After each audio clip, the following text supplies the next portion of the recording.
আমি একটি ফুল হয়ে যদি তোমাদেরকে জীবনের অর্থ শিখিয়ে দিতে পারি, তাহলে তোমরা একটা মানুষ হয়ে কেন তোমরা অপর মানুষকে তোমাদের জীবনের মাহাত্ম্য শিখিয়ে দিতে পারবে না? কেন তোমরা অমানুষের মতন জীবনযাপন করবে? একটা ফুলের জীবন কি অত সহজ মনে করো? না, তার থেকে মানুষের মতন মানুষ হয়ে বাঁচো, দেখবে জীবনটা অনেক সহজ এবং সুন্দর। আজকে আমার বাগানের যে নয়নতারা ফুল, নয়নতারা ফুলের সাথে আজকে কথা বলছিলাম এবং প্রত্যেকটা জিনিসের কাছ থেকেই কিছু না কিছু শেখার আছে। সেটা হোক কোনো মানুষ, হোক কোনো পশু, হোক কোনো কিছু। আল্লাহ তাআলা কোনো কিছুই এমনিতে সৃষ্টি করেননি এবং প্রতিটা সৃষ্টি এবং আমাদেরকে যা শিক্ষা দেয় তা আসলে অতুলনীয়। কিন্তু আমরা এগুলা চিন্তা করি না বা আমরা কোনো কিছুকে এত গুরুত্ব সহকারে আজকে আমি দেখি না। নয়নতারাকে প্রশ্ন করলাম যে, "তুমি এত সুন্দর কিভাবে? এবং তুমি প্রতিনিয়ত একভাবেই ফোটো, একই রং তোমার, এবং তুমি যখন ফোটো তখন তোমার দিকে তাকিয়ে থাকতে মন চায়। তোমার জীবনটা কত সুন্দর। তুমি সবাইকে আনন্দ দাও এবং সবাই বিশেষ দিনগুলোতে উপহার হিসেবে তোমাকে নিয়ে যাচ্ছে। তোমাদের জীবনটা সত্যি খুব সুন্দর। আমাদের মানুষের জীবন তো এত সুন্দর না।" নয়নতারা আমাকে কি জবাব দিল জানেন?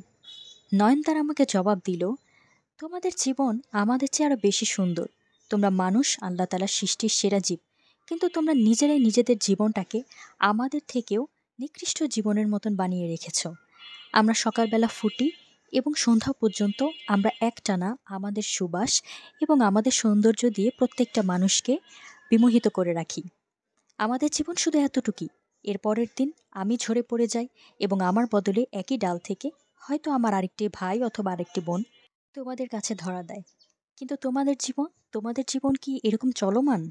তোমাদের জীবন কি প্রতিনিয়ত এরকম টানাপোড়েনের মধ্যে থাকে যে একটা দিন কি তুমি বাঁচার জন্য পাও? না, তুমি একটা দিন বাঁচার জন্য পাও না। তুমি পাও কমপক্ষে ৬০ থেকে ৭০টা বছর। আমরা একটা দিন পাই এবং একটা দিনে আমরা আমাদের সৌন্দর্য দিয়ে তোমাদের সবাইকে যদি মুগ্ধ করে দিতে পারি, তাহলে তোমার এই জীবিতকালের ৬০ থেকে ৭০ বছর তুমি কেন পারো না? তোমার জন্য তো ৬০-৭০ বছর অনেক সময়।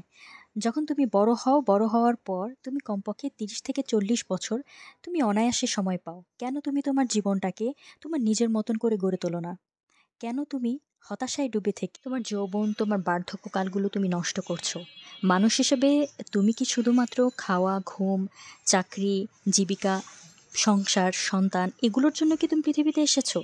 তোমাকে কি পৃথিবীতে পাঠানোর আর কোনো উদ্দেশ্য নেই? আমাদের যেমন একটা পৃথিবীতে পাঠানোর উদ্দেশ্যই হচ্ছে আমরা তোমাদেরকে সাময়িক কিছু মুহূর্তের জন্য হয়তো একটু ভালো রাখবো, হয়তো একটু চোখ ধাঁধানো সৌন্দর্য উপভোগ করাবো। কিন্তু তোমাদের জীবন কি আমাদের মতন? তোমাদের বাঁচতে হয় নিজের জন্য, তোমাদের বাঁচতে হয় অন্যের জন্য। কথাগুলো নিজের মধ্যে উপলব্ধি করে মনে হলো যে আমরা যে বলি যে আমাদের জীবনটা যদি ফুলের মতো হতো তাহলে কত ভালো হতো। আসলে এরকমটা না। আমাদের জীবন একটি ফুলের থেকেও সুন্দর যদি তা আমরা সঠিকভাবে কাজে লাগাতে পারি।